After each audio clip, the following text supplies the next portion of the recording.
just moving forward and back, right? So the goal was to load the front of the hips as they get longer, and then load the back of the hips as they get longer, and just sort of get that nice sagittal plane motion forward and back.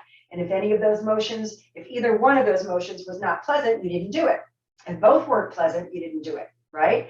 And one of you even commented on that, you know, when you'd gone to PT, they always made you do things and told you, well, it's going to hurt, right? Well, when you're rehabbing something that's chronic pain, you don't want it to hurt, because your brain is going to train in dysfunction, because it's going to say, oh, that muscle can't do it. So I'm going to ask Joe and Mo and Curly over there to do the work. So you're going to compensate. You're going to use muscles that aren't really designed for that motion, because your brain's trying to keep you from hurting yourself, right? So we don't want pain. We want to create this beautiful healing mechanism, this beautiful pumping action that literally helps to restore the health of your muscles and your tendons if you are repetitively doing things that don't hurt and you're doing them in the proper pathways.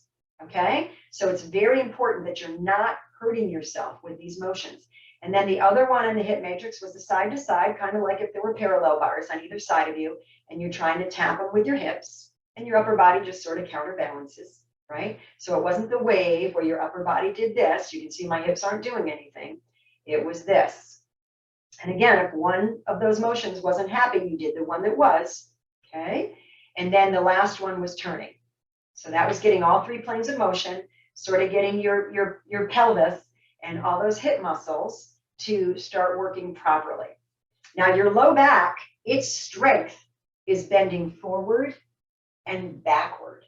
How those vertebrae line up in the low back, the lumbar spine, L1 to L5, and T12 to L1, because where that transition happens, it really starts to change, and L5 to S1.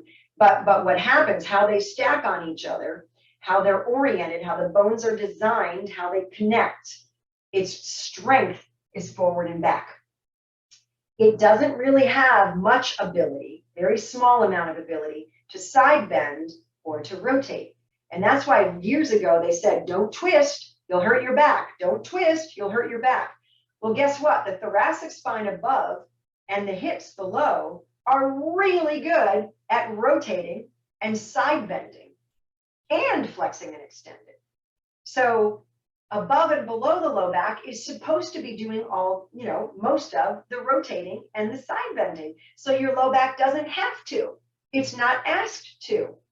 So what happens when you're trying to make your low back do those things and below or above or both can't do it? That's how the back gets injured. So you need to train to make sure that your hips and your thoracic spine are doing what they're supposed to do, so that your low back does become the strongest link in the body, because it's not trying to do what it's not designed to do, and it can really focus on its strength, what it's meant to do, right? So hopefully that makes sense.